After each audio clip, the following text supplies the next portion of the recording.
Well, the market came out the gate like a thoroughbred, the Dow galloping to a 198-point gain on the strength of that ADP jobs report. That morning report on ADP, I got to tell you, it sent the market soaring for several reasons. First of all, the 263,000, well above consensus of 187,000, and it was the type of jobs created. They all point to long-term economic growth, manufacturing, mining. Listen, they're not going to get back to those glory days, but I can see where the years ahead will be a lot more glorious, and I continue to tell you that the renaissance has begun. But this rally was derailed, and it wasn't the strong reversal in crude oil to the downside that did it. The inventory report there didn't come out strong enough, and it wasn't the ISM services report that was disappointing. No, this rally ran into a brick wall and began to crumble after the Federal Reserve minutes suggested more aggressive action to begin to undo the emergency accommodation that took their balance sheet to $4.5 trillion from less than $900 billion back in August of 2007.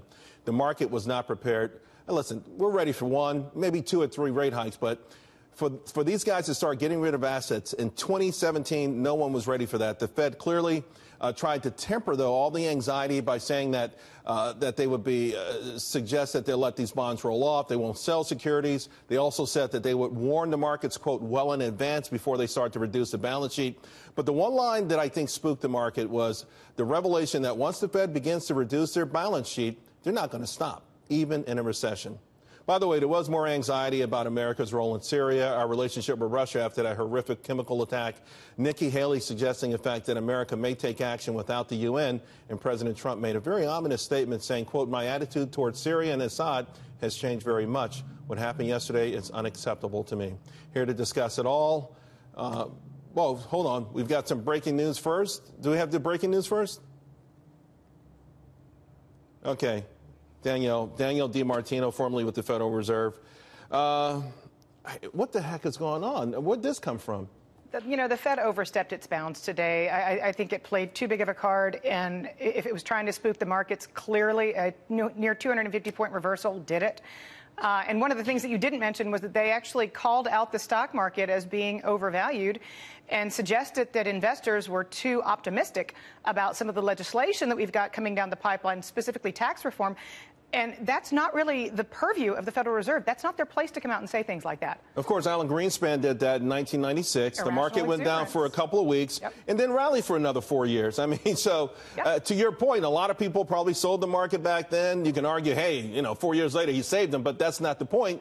More importantly, they're doing these things now. Why would they do that? Why would they opine on the stock market? It's clear, to me at least, that the Fed is so politicized that it is trying everything that it can, especially with its verbiage, with its language, to put the economy into a recession. I think they're trying to stop Trump dead in his tracks. So you think this is anti-Trump? You don't think they would have done this if there was a President Hillary Clinton in office? I do not. I absolutely do not. Look, they're talking tough about the balance sheet. That's one thing. And they even took the market by surprise today in saying we could just let the entire balance sheet roll off instead of being measured about the approach to letting the balance sheet shrink. And in addition to that, then they were talking tough about the stock market.